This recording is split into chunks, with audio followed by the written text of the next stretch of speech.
On January 26, 2026, a game called Highguard launched with 97,249 concurrent players on Steam. 45 days later, it didn't exist anymore. The servers were off. The website was gone. Over 2 million people tried the game, and almost none of them stayed. An estimated $200 million vanished. Some reports put the total even higher once marketing is factored in. 2 million. 2 million human beings downloaded this game, loaded into a match, experienced what it had to offer, and decided nearly unanimously that it wasn't worth coming back. That's not an indie product failing to find its niche. That's a product finding its audience and being rejected by them. $200 million. That's the published budget. It's also a number worth holding on to because we're going to come back to it. We're going to come back to it more than once because the interesting question isn't how Highguard died, it's what the ledger looked like at the wake. And I promise you, the final number is worse than whatever you're guessing right now. And the studio that made it told everyone they were independent, self-funded, no corporate overlords. They weren't. The money came from somewhere they didn't want you to know about, and it came with conditions. If you watched my video on Concord, you know I called it one of the most spectacular failures in gaming history, a $200 million game dead in 12 days. I genuinely believed we had seen the floor. I was wrong. Highguard survived 33 days longer than Concord. That makes it nearly 4 times the success by the metrics of the modern live service industry, which should tell you everything you need to know about the modern live service industry. The industry watched Concord die. Every lesson was public, every postmortem was written. Sony lost $200 million on camera in real time while everyone in the business took notes. And Wildlight Entertainment read those postmortems the way everyone reads someone else's obituary, with sympathy and with total certainty that it could never be them. I seem to be one of the only people making these videos who actually plays the games I'm talking about. I was in there, I mined the rocks, I ran around the empty maps, I got hit by the invisible lightning spears, and by the end, I wasn't angry anymore. I was sad. My name is Moriarty, my YouTube channel is really cool, and this isn't just the story of how a game died. It's the story of a system that was designed to kill it. That system is still running, and it ran on Wildlight Entertainment first because Wildlight Entertainment was exactly the kind of studio it was built to feed on. A room full of famous resumes, building their dream game on someone else's money, sure that the names on the door would protect them.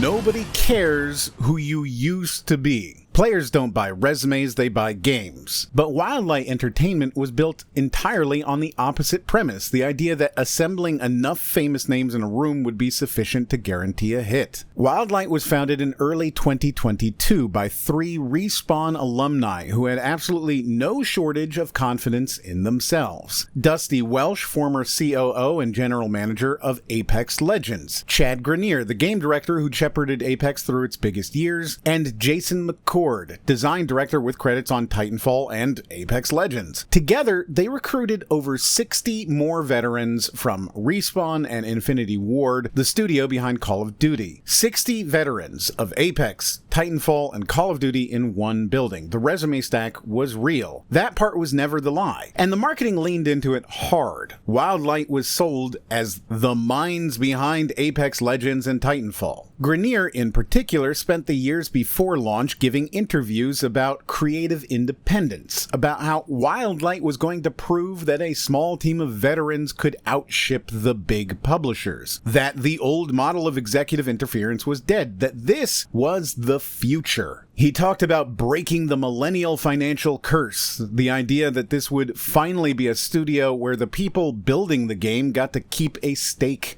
in what they built. The future. He used that word a lot. And that was the pitch. Not, we've identified an underserved market. The pitch was, we're the guys who made the thing you love. Trust us. And then the game disappeared. From founding in 2022 to the end of 2025, nobody outside the building played a second of it. The founders kept talking, and the game stayed invisible. We'll get to the 6 weeks of silence that actually killed them. Cliff Bleszinski couldn't save Lawbreakers. BioWare couldn't save Anthem. Bungie veterans couldn't save Concord. The veteran studio pattern repeats every time. A team of famous resumes, a pitch built on the last hit, a development cycle in the dark. A launch that proves nobody outside the building cared who was inside it. Pedigree gets you the deal. Pedigree gets you the press cycle. But Pedigree does not get you a second week. And from the creators of Apex Legend was doing more than just marketing. It was cover. It made Wildlight look like a small independent studio of scrappy veterans setting their own course, which was exactly what the studio wanted you to think. We'll get to where the money actually came from. But the short version is that independent was as much positioning copy as from the creators of.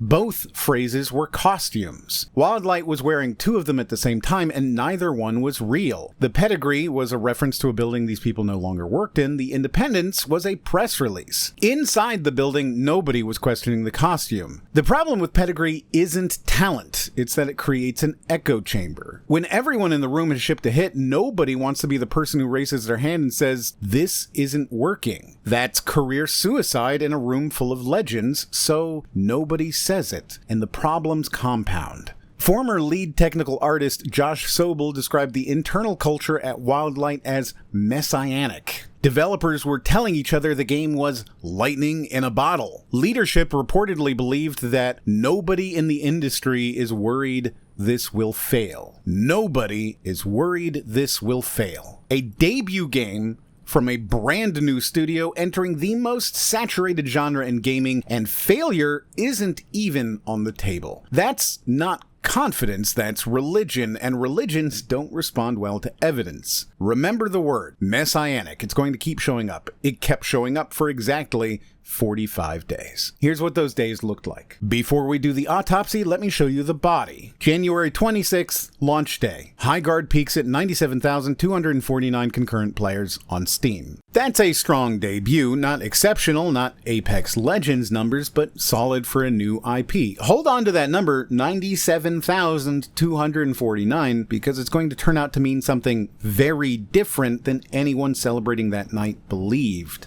February 2nd, Day 7. The player base has dropped by approximately 90%. Day 7 retention sits at 10.3%. Steam reviews have settled at mostly negative. 2 million people tried this game. If you play shooters, someone on your friends list was one of them. 9 out of 10 of them decided it wasn't worth a second week. February 11, Day 16. Mass layoffs. Over 80 people lose their jobs. The remaining team, fewer than 20 developers. 16 days after launch. The game hadn't been out for 3 weeks before the studio was gutted. By the end of February, the average concurrent on Steam drops below 1,000. A game that launched with nearly 100,000 players can't fill a mid-sized concert venue. March 3rd, Wildlight confirms servers will be permanently shut down on March 12th. The projected Day 30 retention under 1%. March 12th, servers go dark, the game ceases to exist.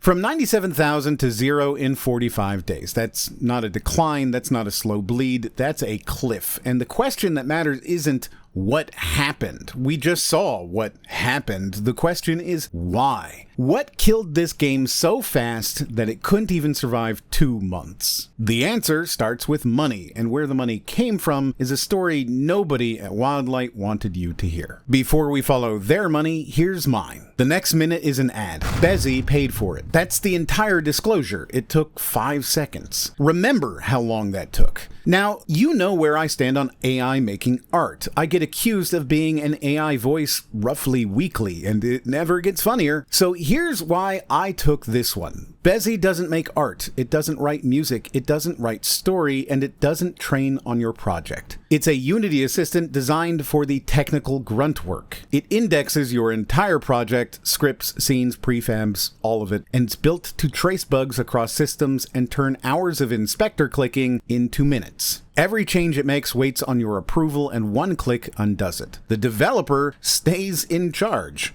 Imagine that. This whole video is about a game that ran out of time to iterate. If you've ever wanted to build the game this industry keeps refusing to make, the bottleneck was never your ideas. The problem is everything between the idea and the playtest. The link's in the description. Download Bezi and you get 100 free credits to start. Now, their money disclosed, here's the money that wasn't. From the moment Wildlight was announced, the studio was marketed as independent and self-funded. Dusty Welch gave interviews emphasizing that Wildlight didn't answer to a big organization. Scrappy indie veterans building their dream game on their own terms. No corporate overlords. Great story. Gaming media ate it up.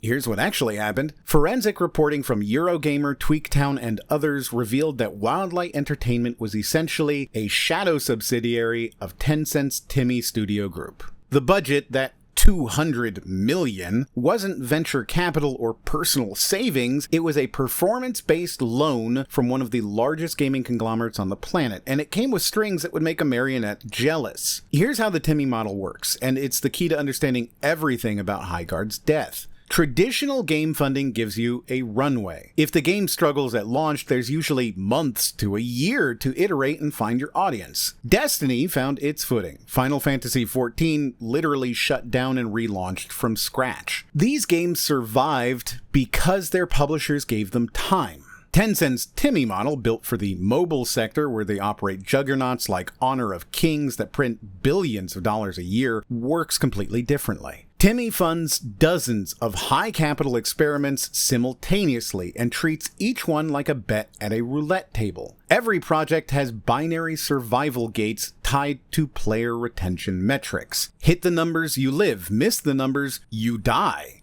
Not rework, not pivot, not give it another quarter.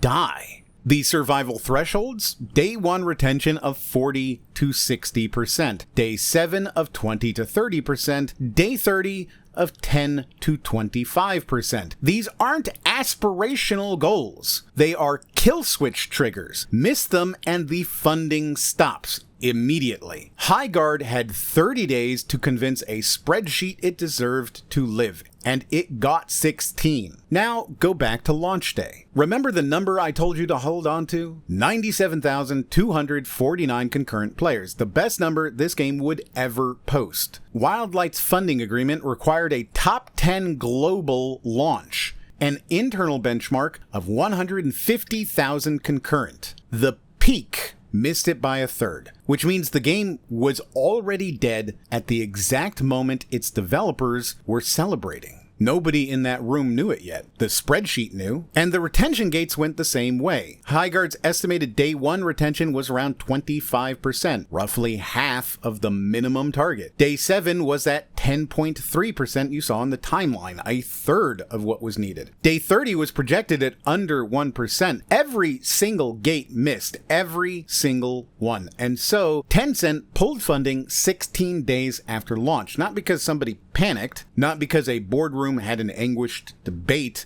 because an algorithm determined the project had missed its thresholds, and the model executed as designed. It's a model built for games that cost $4 to try and 4 months to build, bolted onto a game that cost $200 million and 4 years. $200 million in development funded against retention metrics the game missed by almost half on day 1. That's the math the algorithm was running. We'll get to the math the customers were running soon enough. And the studio's burn rate made the detonation inevitable. Despite having only around 100 developers, Wildlight ran an overhead structure reserved for a studio 10 times that size. Former employees described it as LARPing as a giant, maintaining the organizational bloat of a 1,000-person operation with a tenth of the workforce. They employed, and I really want you to savor this, a full-time salaried manager for influencer operations. Before the game had been shown to the public, a manager for influencer operations for influencers who had nothing to influence because the game was secret. They flew influencers to events on the studio's dime, maintained layers of middle management that served no function in a 100-person team, and burned through cash at a rate that demanded a top 10 global hit.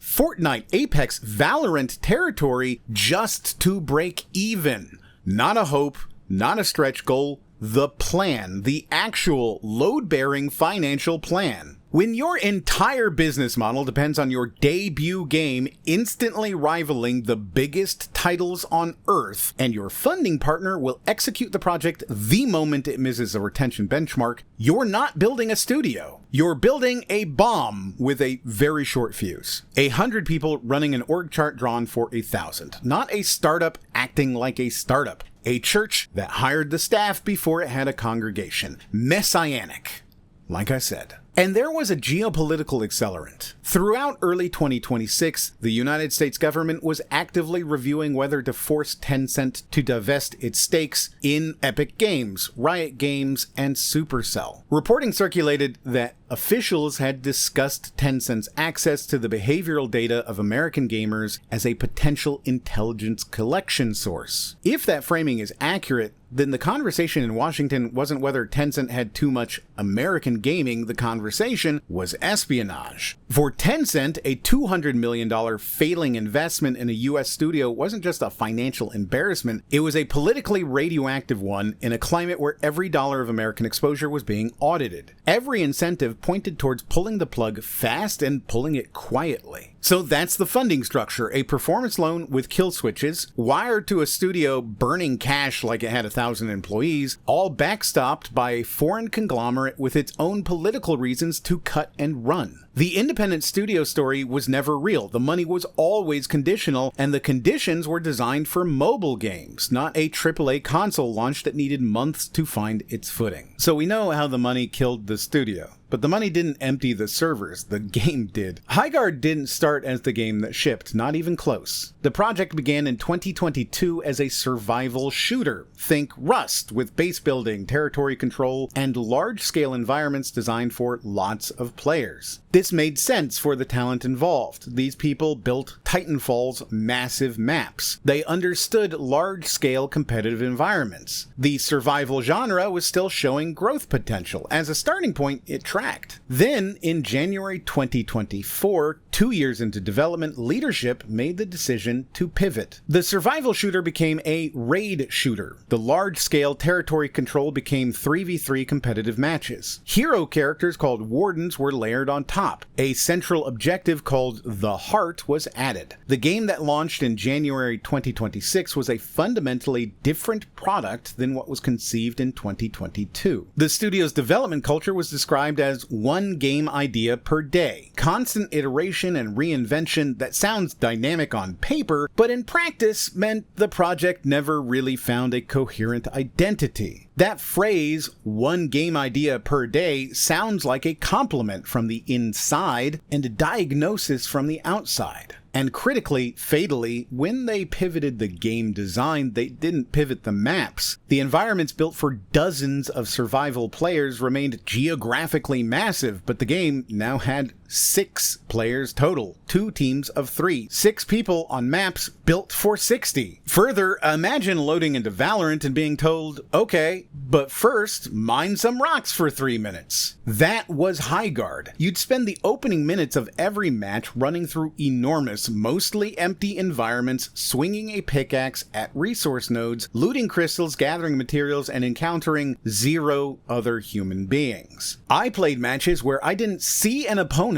for 2.5 minutes. In a competitive shooter in 2026, I started counting. It was bad. This is the Latvian map problem. Maps the geographic size of a small country with an active population of a church picnic. This hybrid identity, survival bones with competitive shooter muscles, created a genre soup. What was Highguard's elevator pitch? A 3v3 raid shooter where you mine resources to power a sword that breaks a shield wall around an enemy base so you can destroy a heart. Also, there are wardens with different abilities and you can build stuff sometimes, and there's a looting phase with crystals. Nobody is putting that on a poster. Nobody is saying that in Discord. The games that succeed have pitches you can say in one breath. Highguard's pitch needed a PowerPoint presentation and a follow-up email. And the thing that kills me, the people who actually got past the confusion, as often as not, came away positive.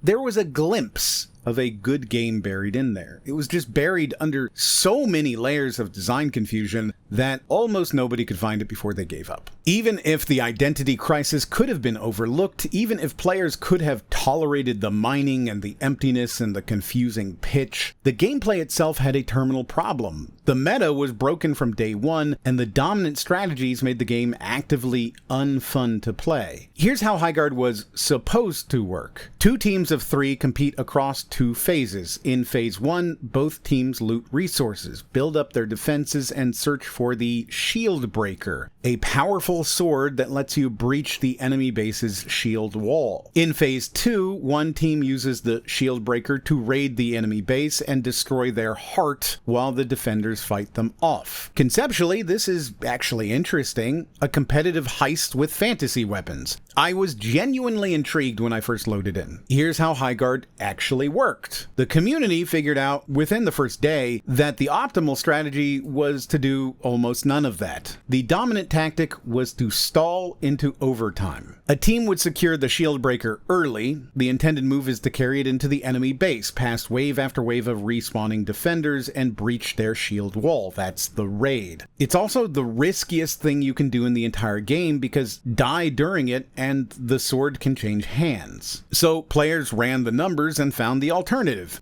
Don't raid. Just hold the sword. The maps, remember, are enormous, so the holding team would simply run, looping through empty terrain, refusing every fight, until the clock expired and triggered overtime. Overtime meant permadeath, no more respawns. Now, the stalling team needed exactly 1 good fight. Win a single engagement, go up a body, and rush the base at 3 against 2. And if the fight went badly, they could just run and hide again, because surviving overtime while holding the sword still won the raid. Every minute of looting and base building in phase 1 was reduced to decoration around 1 firefight. Get the sword, run away, wait, win. I saw a Twitch stream where a team did exactly this. Ran in circles for 4 minutes straight. The streamer alt-tabbed to check his email during a competitive match. That's the game. That's what $200 million produced, trolling as strategy. And it got worse.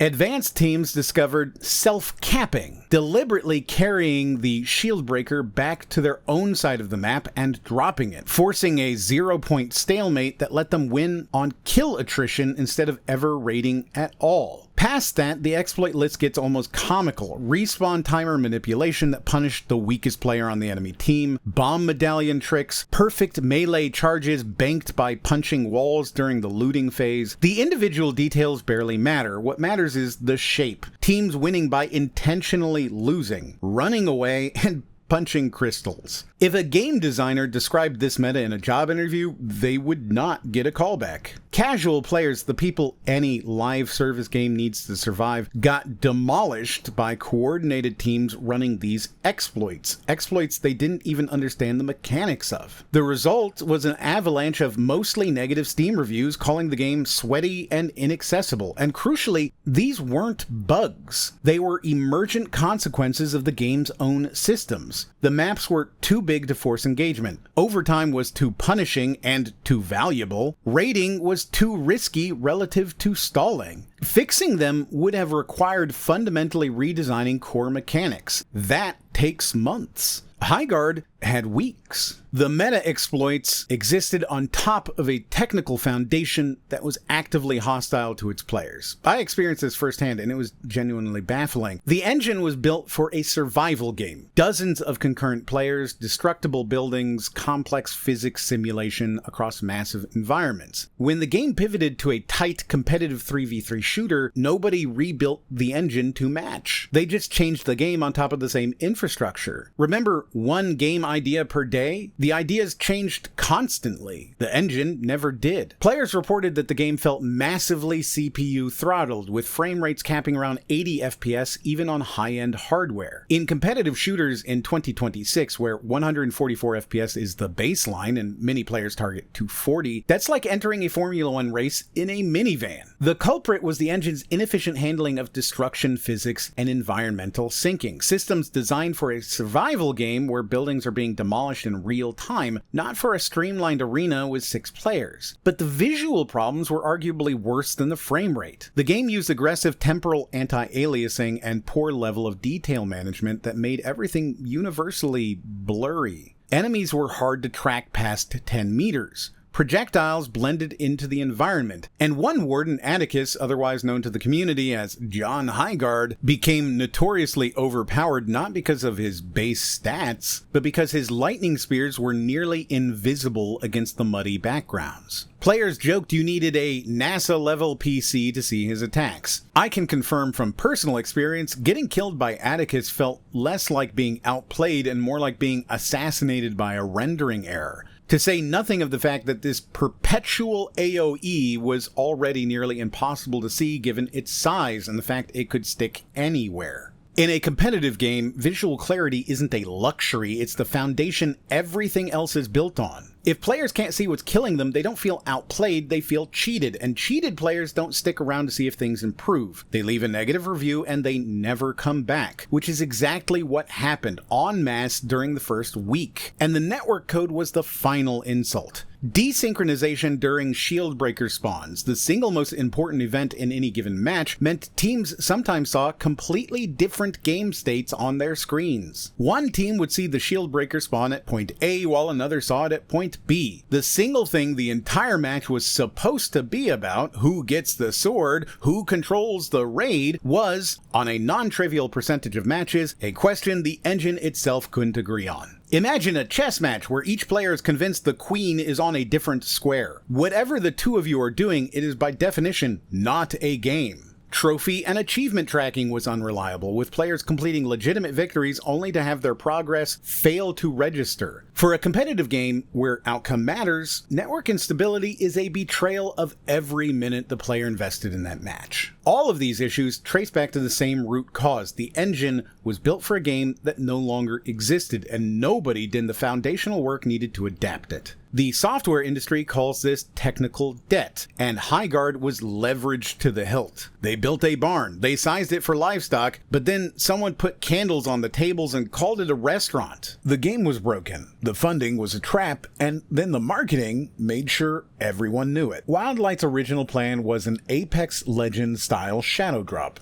Zero prior announcement, just release the game and let the world discover it. Dusty Welch was COO of Respawn when Apex launched. He was in the room when that bet paid off spectacularly. The whole marketing strategy was built around one moment. Announce the game and release it simultaneously. No hype cycle, no waiting. Here it is, go play it right now. That's how Apex worked. That was the plan for Highguard from day one. But the Apex Shadow Drop worked because of very specific circumstances that Highguard couldn't replicate. Apex hit a hungry market. It was free to play. It had genuinely innovative mechanics, like the ping system that the industry is still copying today. And the influencer campaign featured streamers who were organically, visibly excited. Their enthusiasm was real, and audiences could tell. Highguard's genre was oversaturated.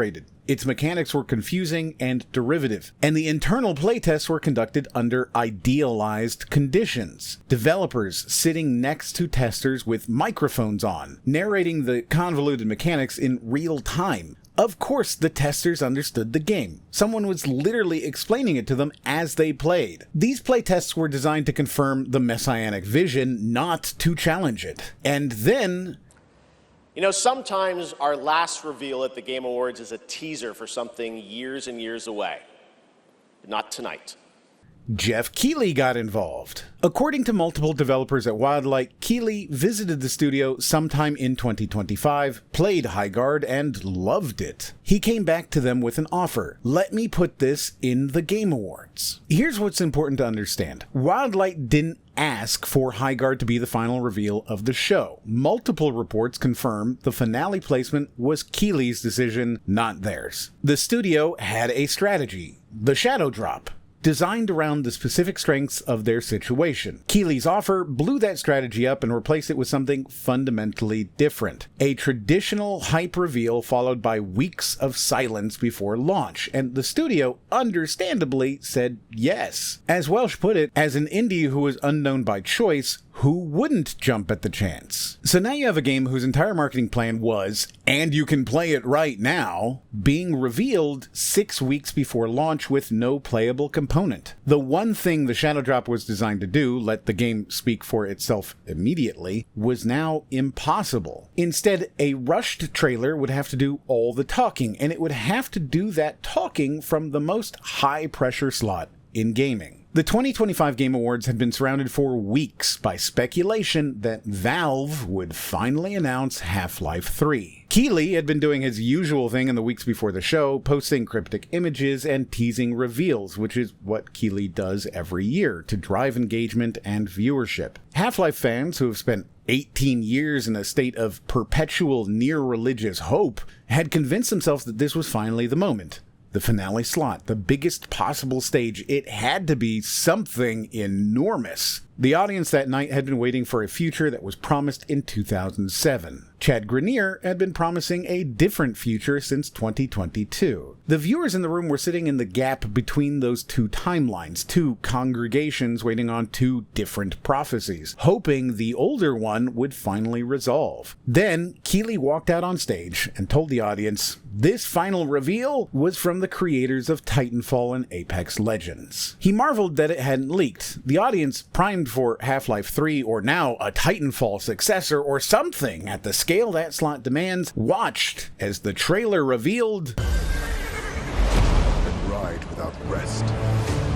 A horse. Then some melee combat. Then what looked to millions of people watching in real time like a generic hero shooter from a studio nobody had heard of. Jeff Keighley does this thing where he plays a game, decides he loves it, and then puts his personal credibility on the line as if that should mean something to you. I played it 6 months ago. I loved it. He always says this. It's become a running bit in the community. Jeff's personal seal of approval that he bestows on games from the TGA stage like a pope granting indulgences. But his taste is not the audience's taste, and his excitement is not a substitute for showing people why they should be excited. Telling millions of viewers this is the most important game you've ever announced when those viewers are holding their breath for Half-Life 3 is not a favor to the studio. It's a setup for catastrophic disappointment. And it was catastrophic. Within minutes, the trailer had a like-to-dislike ratio of roughly 400 to 3,500 on the Game Awards YouTube channel. The comments were brutal. No wonder no one leaked it. High equals over, guard equals watch. Seriously. What a punch in the gut. I was looking forward to this being Titanfall 3. One commenter said the studio blew the whole game's budget so Keighley could hype this piece of crap.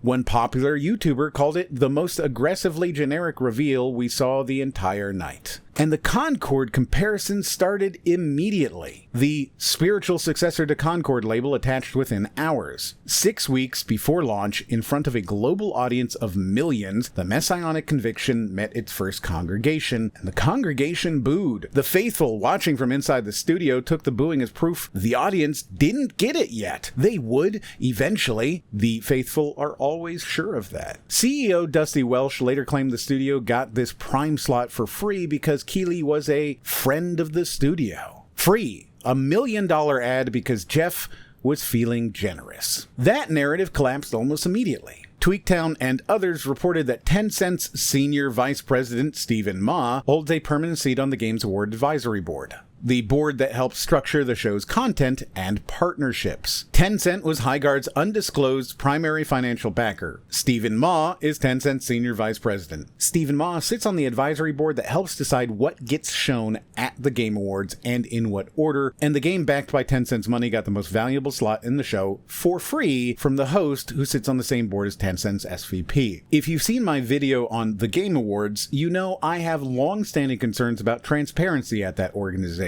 Who's on the voting jury, how they're selected, what conflicts of interest exist. I won't relitigate all of that here, but it is not a complicated chain of connections to follow. This is one hop. Tencent funds the game, Tencent sits on the board, the game gets the finale slot for free, and nobody disclosed any of it until reporters started pulling threads after launch. The industry plant allegations started here and stuck like glue, and honestly, I have a hard time arguing with the people who smelled something off, because something was off. The game desperately needed a trailer that cut through its complicated hybrid identity and showed viewers what they were looking at. Instead, the trailer that was designed to be part of a shadow drop, immediately followed by 25 minutes of gameplay context and a playable launch, was stripped of all that context and aired as a standalone reveal. It was a first course served as the entire meal. And then came 6 weeks of nothing. Between the December reveal and the January 26 launch, no dev diaries, no gameplay breakdowns, no community engagement, no public beta. Design director Jason McCord later said this was always the plan, that regardless of the reception, they intended to go dark until launch. But that plan was designed for a shadow drop, where the silence would last hours, not weeks. In the shadow drop timeline, the game would already be in players' hands. In the new timeline, the silence lasted 43 days, and the internet filled every one of those days with contempt. Highguard became a mainstream meme. By early January, the mockery was so pervasive that many players had forgotten the game was even launching. When Wildlight finally resurfaced, it took people by surprise, not because they were excited, but because they had assumed the game had already been cancelled. Highguard was Concord 2.0. It was the game Titanfall 3 died for. The game was dead on arrival before a single player had touched it. Then, 2 days before Highguard's launch, Keighley tweeted a Jurassic Park gif of John Hammond with the caption, "In 48 hours, I'll be accepting your apologies." The internet immediately pointed out that John Hammond's park, the thing he was supremely confident about, resulted in multiple people being eaten alive by dinosaurs. It was the most perfectly self-owning tweet in recent gaming history. And remember, John Hammond's most famous line is, "We spared no expense." $200 million. Keighley picked exactly the right character, just not the way he meant to. And here's the thing that makes this whole chapter so painful. The shadow drop might have worked. If Highguard had appeared out of nowhere with no expectations, no TGA finale hype, no Half-Life 3 disappointment, no 6 weeks of festering contempt, it might have had a chance to be judged on its own merits. 97,000 people showed up on launch day despite all the negativity. Imagine how many of those might have shown up with curiosity instead of hostility. The Keighley decision didn't just change the marketing strategy, it poisoned the well. It took a game designed to surprise people and turned it into a game designed to disappoint them. This is exactly what happened with Concord. Firewalk's minimal marketing let skepticism metastasize into rejection before launch. The lesson was right there, less than 2 years old, and Highguard didn't even walk into this trap on their own. They were led into it from the biggest stage in gaming by a man who was sure he knew better.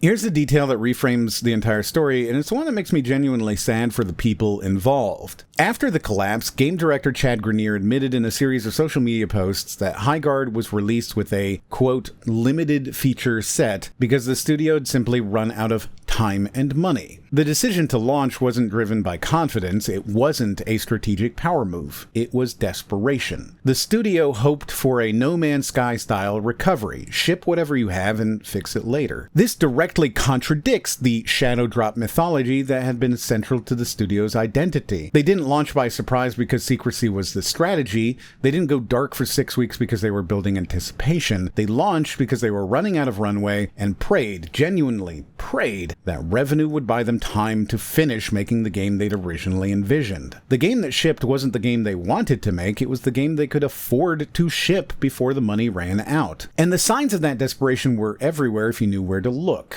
When I launched Highguard for the first time, it never asked me to agree to a EULA. That might sound like a small thing, but it's not. Virtually every online multiplayer game makes you accept terms of service before you can play. Apex does it, Destiny does it, Fortnite does it. Highguard technically has one. It exists on the Steam store page, but it never actually surfaces in-game. You install it, you launch it, and you're just in. No legal agreement, no terms of service screen. That's the kind of thing that gets skipped when you're not building a product, you're building a life raft. Grenier himself reached for the No Man's Sky comparison, which makes it particularly cruel. Hello Games launched a broken, overpromising game in 2016 and spent the next 6 years rebuilding it into something beloved. That recovery is one of the great comeback stories in gaming, but it required a publisher willing to absorb years of losses while the small team rebuilt. Tencent's model gives you 16 days. Some of the community speculated, and this is unverified, that the budget was so disproportionate to the game's apparent quality that Highguard might have been a tax write-off or worse. Having played the game, I don't believe that. I think talented people made genuinely flawed creative decisions under catastrophic financial pressure, and the gap between the investment and the output reflects the waste of the pivot, the burn rate, and 4 years of development that only produced 2 years worth of game. But the fact that the conspiracy exists tells you how wide the gap was between the reported investment and the product that shipped. When players look at your game and can't figure out where $200 million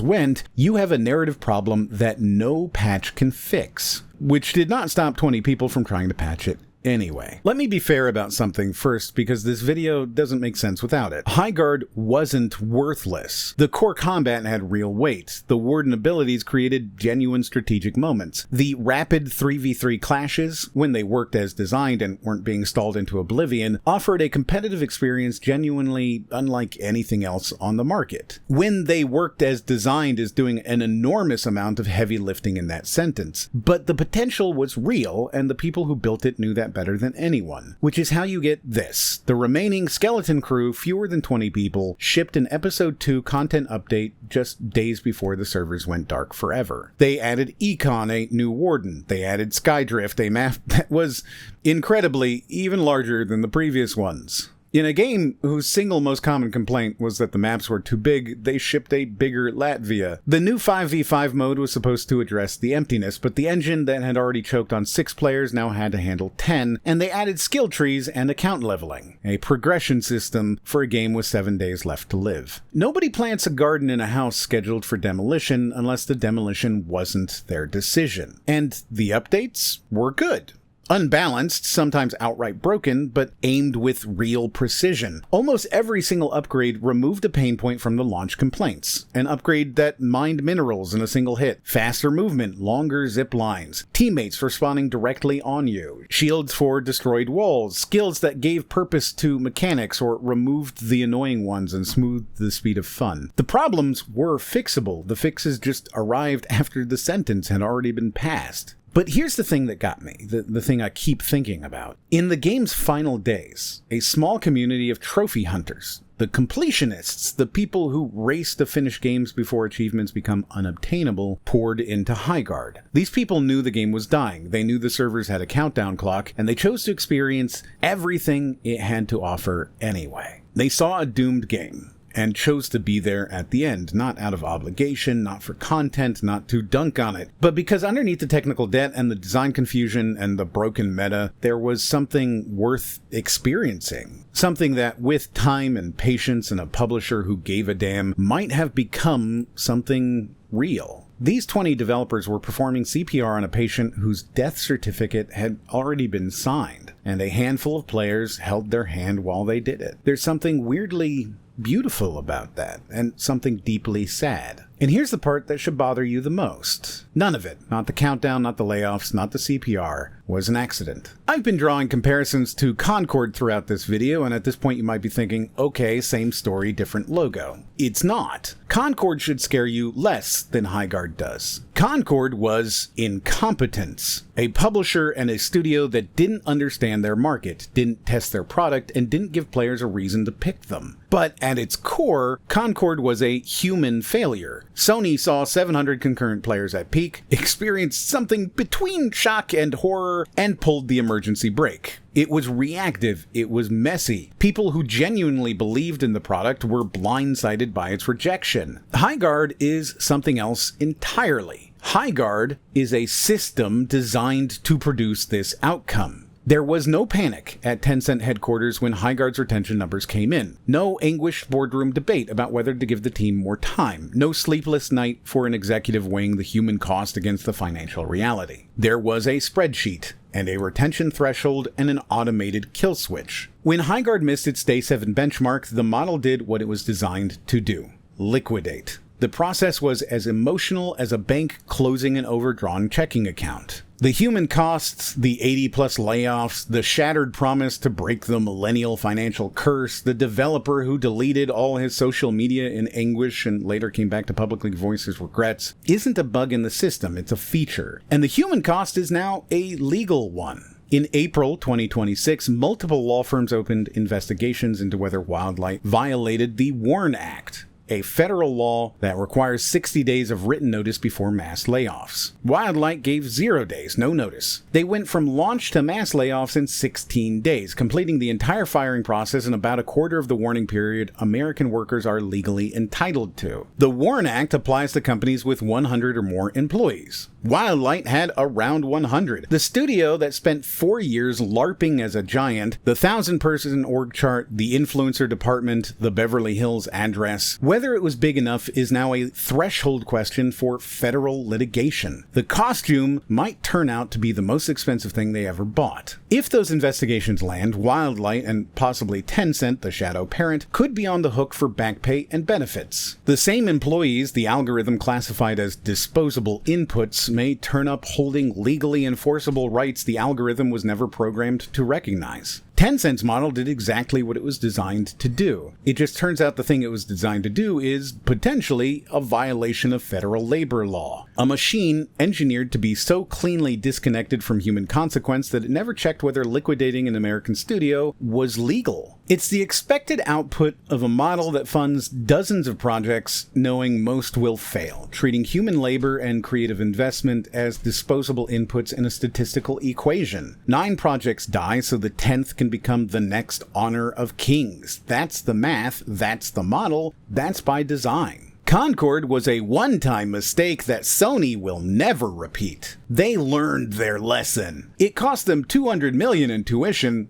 but they learned. Tencent didn't make a mistake with Highguard. They executed their model perfectly. The model worked, the game failed, and the model processed that failure exactly as intended, which means they'll do it again. They're probably doing it right now, with other studios on other projects with the same kill switches armed and waiting. Concord proved that a single studio can make a catastrophic mistake. Highguard proved that the financial architecture of modern AAA development is designed to produce catastrophic outcomes as a matter of routine. And the terrifying question isn't how did this happen? The terrifying question is how many more games are sitting on the same kill switch right now, being made by talented people who have no idea their project has an expiration date measured in days. The mid-2020s built a graveyard. Concord, Highguard, Suicide Squad, Skull and Bones, Anthem, Babylon's Fall, and Hyenas, which was canceled before it even shipped. Experienced teams, 9-figure budgets, lifespans measured in weeks. At some point, you stop blaming the individual projects and start indicting the system that keeps producing them. The common thread isn't bad developers, it's a broken financial model. Every successful live service game these corpses were chasing launched imperfect. Fortnite, Apex, Destiny 2, No Man's Sky. All of them survived the most dangerous stretch of a live service title's life, the first 6 months, because somebody paid for the time to fix them. The Tencent model, and increasingly the broader AAA publishing model, doesn't sell time.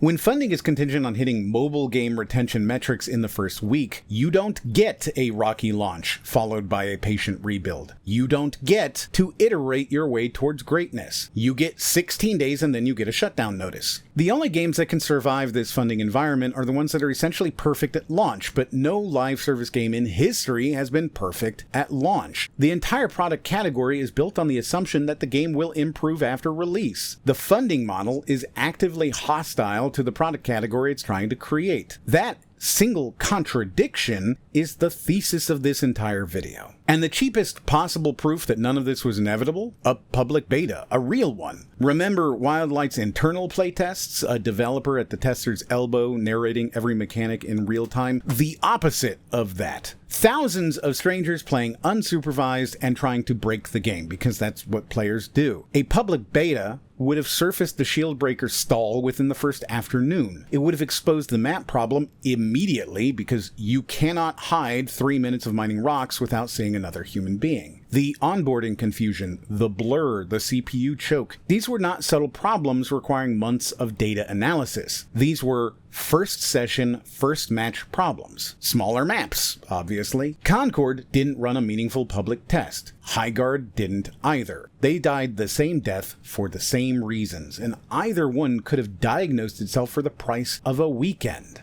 But a beta costs time, and time was the one resource the funding model refused to sell. So no studio in that environment takes a creative risk because the penalty for an imperfect launch is immediate financial death. The rational move every single time is the derivative one. Copy what worked before. Chase the existing audience. Don't try anything new, which is exactly how you end up with Concord and Highguard. Games so focused on replicating the success of existing titles that they forget to give players a reason to care about them specifically. The next game on your wish list is being graded on the same spreadsheet. The system doesn't just fail to produce innovation, it actively punishes it. It produces the very failures it was designed to prevent. And when a failure arrives, the model has one final job: cleaning up the body. On March 12, 2026, Highguard servers went dark. 5 days later, on March 17th, Sony began issuing automatic refunds to every PlayStation player who had ever spent money on Highguard. Every microtransaction, every battle pass, every cosmetic skin, every dollar returned without anyone asking, without anyone applying, without anyone navigating a single support menu. Now, Sony had refunded a dead game before. Concord players got their $40 back when that experiment folded, but nobody had ever seen this. A free-to-play game where the platform reached into 2 months of microtransaction history and unwound all of it unasked. According to industry reporting, Sony required Wildlight to repay its customers as a final gesture before the lights went out. Highguard was free to play. The refunds were total $200 million in, nothing out. Not less than expected, not below projections, zero. Highguard is the only $200 million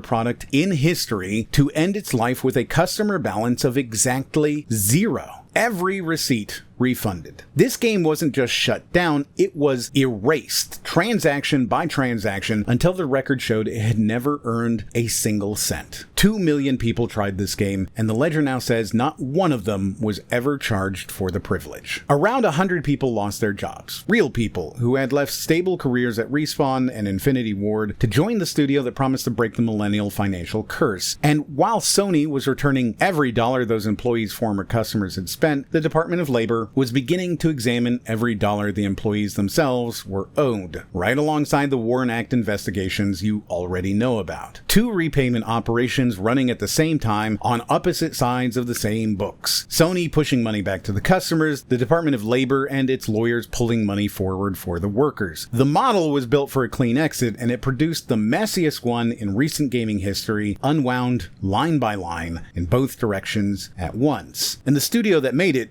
gone. Wildlight Entertainment's California business registration has been terminated. The website is a 404. The LinkedIn page is gone. Their Beverly Hills headquarters is dark. Chad Grenier, co-founder, studio head, the man who 4 years ago was telling reporters that Wildlight was the future of game development, has updated his professional profile to read open to work. The future, as it turned out, lasted 45 days. The messianic conviction met an algorithm that doesn't believe in anything, and the algorithm won. The $200 million question from my Concord video was, are we focusing on the right things? This time the question is harder. Did we learn anything at all? Based on the evidence, no. Highguard will be remembered as proof that Concord was not an anomaly. It was a preview, and somebody somewhere is right now writing the launch trailer for the next game on the list. They just don't know they're on it yet. Thank you to my patrons. I'll see you on the next one.